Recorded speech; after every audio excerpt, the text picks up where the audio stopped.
अस्सलाम वालेकुम टोटे बच्चों, उम्मीद है तुम सारे ऐसे ठीक पे पार अल्लाह ताला से फजल करम से तैसे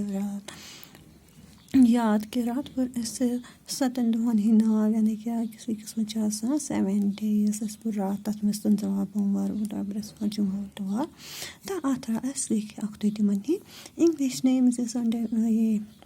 Monday, Tuesday, Wednesday, Thursday, Friday, Saturday तो Sunday वन सवाल नंबर 3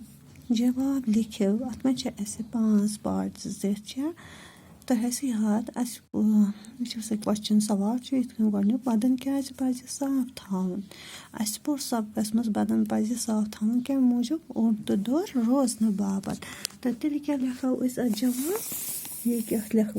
लिखियो तो इतने मैं कॉपी पे लो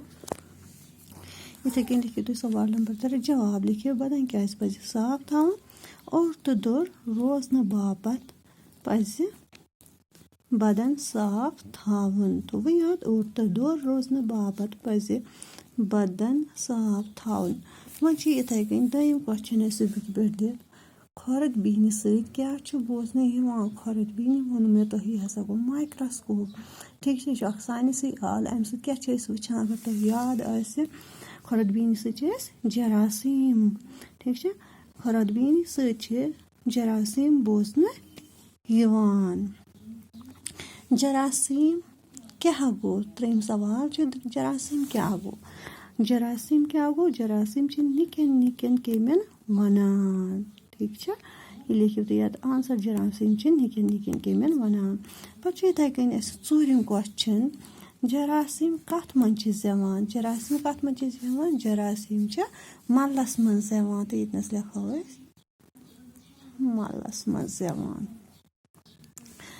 रुत शुर कम चीज़ों ख्याल थावान रुत शुर तो क्या लिखे वात आंसर रुत शुर बदन सफाई हुंद ख्याल थावान ठीक है अव तो वैसे भी याद क्या पे सोरी सबकस में बे दिमो अकि फिर तालीम यमन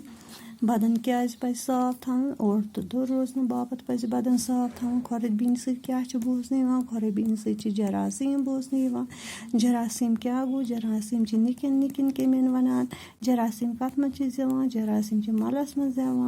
रच शुद कम चीज़ ख्याल थावान रच शुर बदन सफाई हुंद ख्याल थावान तुम करियो कॉपी पे नोट डाउन बे करियो यम लान तो बे करियो प्रैक्टिस